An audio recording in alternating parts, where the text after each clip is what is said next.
I'm going to share with you different video formats to capitalize on in 2025. So first off, we have moderate edited talking head content. Now, what exactly is this? So I'm going to share, this is a recent video that I posted, and this is a great example of this. It is just me standing there talking to the camera, and we have some nice animations in there going over exactly what I'm talking about. Now, this is a really, really good style. This is what I see across the board that just works well, and also makes your content look very high quality, except if you do not know how to edit well. This is not something that you would want to get into necessarily. Of course, you want your overall picture quality to look nice as well. The only downside to this is that you cannot share information actively, be as super detailed as you want to be, unless it's more so like a mirror board, which we're going to get into in a second. So next is going to be the completely raw talking head content. So this is you, one camera, you're talking directly to your audience, no cuts, no editing, no fancy anything. You can't have a few cuts, but you need to use your phone camera. Don't use a DSLR. That kind of throws off the whole reason to do this. It's lower quality. It's making you look more authentic, more like you're just sharing with the audience, and you're being very personal and very relatable. Of course, Hamza, but he originated off of just doing this raw talking to the camera content. Same with this guy here. He does, Sam Millsap, he does very raw content. There's nothing wrong with this. It definitely works, but it really depends on who you are trying to attract. What I noticed is I did this, I finally hit 10K a month at 20, but here's what I learned. And this appealed to a lot of people that are not my ideal audience. So it works really, really well if you are a coach and you are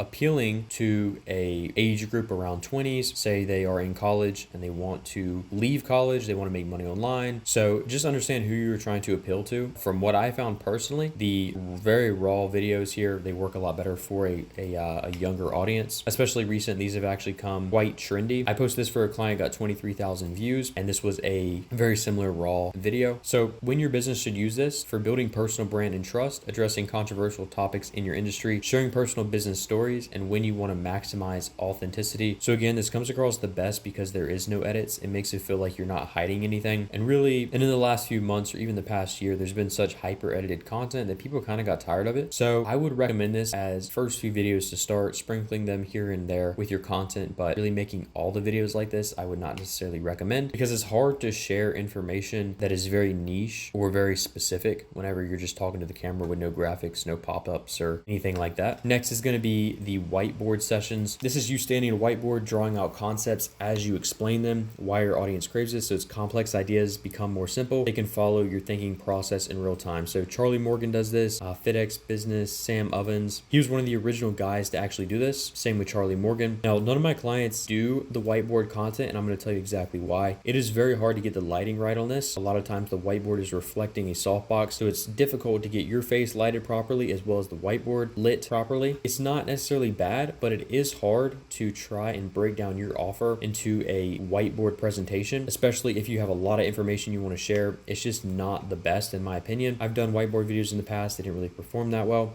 Of course, you can try it out if you would like. When your business should use this, when you're explaining your methodology or system, breaking down industry concepts or teaching step-by-step processes, or when you simply need to simplify the complex process. And in most cases, when you see these whiteboard videos, they're not super in-depth on a topic. Even Charlie Morgan, he's using surface level terms, but when he goes more specific, it's usually a mirror board. Similar to Sam Ovens, he's talking more complex on the topic, but what he's actually writing down is a lot shorter. So it depends on your niche. Honestly, not recommend doing the whiteboard style, but of course, if you like that, then go for it. Next is to be mirror board walkthroughs, and that's what I'm doing right now. So these are two great examples of this. How to legally never pay for travel again. This guy has a few cards here, and he's just talking about the benefits of this. This leads directly to his offer. So really, really good. Same with this guy here, Mark Builds Brands. You can see he built his whole channel just around this mirror board style content. So this is a screen recording of you navigating through mirror boards, showing frameworks, strategies, and systems. Depending on your offer, again, this can be very, very helpful to people. They see your actual working methods. It feels like getting behind the scenes access to the back-end systems, or very analytical of what exactly you're trying to share. Your business should use this when showing your strategic thinking process, demonstrating complex workflows, client case study breakdowns.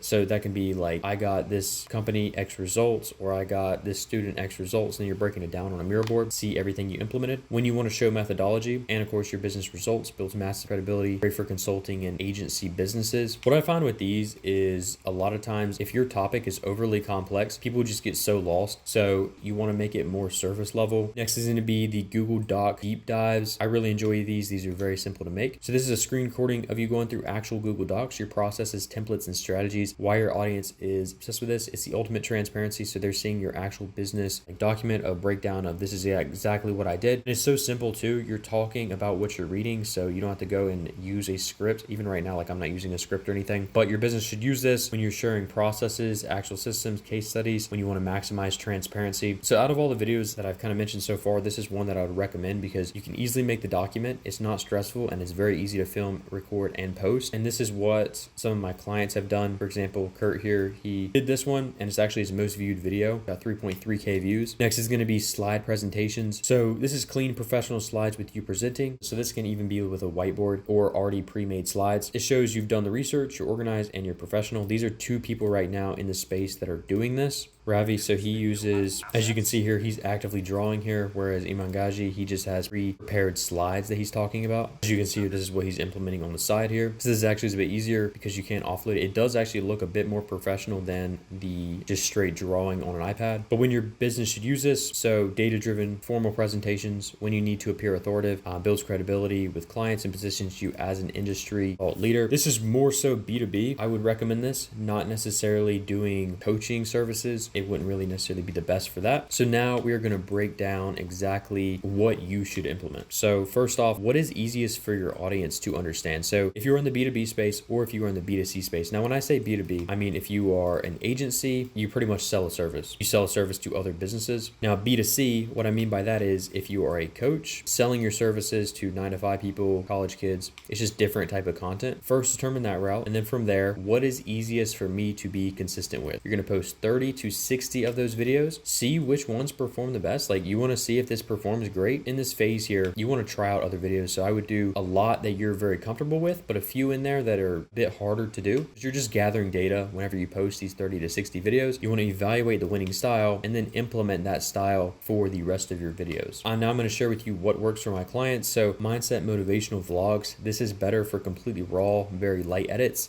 Broad niche videos. This can be medium edits, and then very niche videos. This is medium edits, whiteboard or GDoc Miro boards. So broad niche videos, that's something like brief overviews of your service. So you're not going super analytical or specific. For example, with the video that I did, this one here, I monetize a business channel in 89 days. Here's how. Although I'm giving pretty in-depth information, it's edited in a way where it's very easy to absorb. I'm not breaking down on a Miro of here's exactly what I'm doing, but you still want to make things very digestible for people. But overall, like very, very niche videos, like even the one I'm doing now, you want it to be medium edits, whiteboard or GDoc or Miro. And a lot of people, they do variations of these of having like an edited intro, maybe switch to a Miro board, then an edited outro. So just a good mix of each is what my clients use right now. To be honest with you, you can make anything work, even one specific format in particular. It just really boils down to what can you be consistent with and how you want your brand to be perceived. If you want solely quality, you want your brand to be perceived as the no mistakes, highest echelon thing, then you want to go with just more so like this Iman Ghazi business channel or just the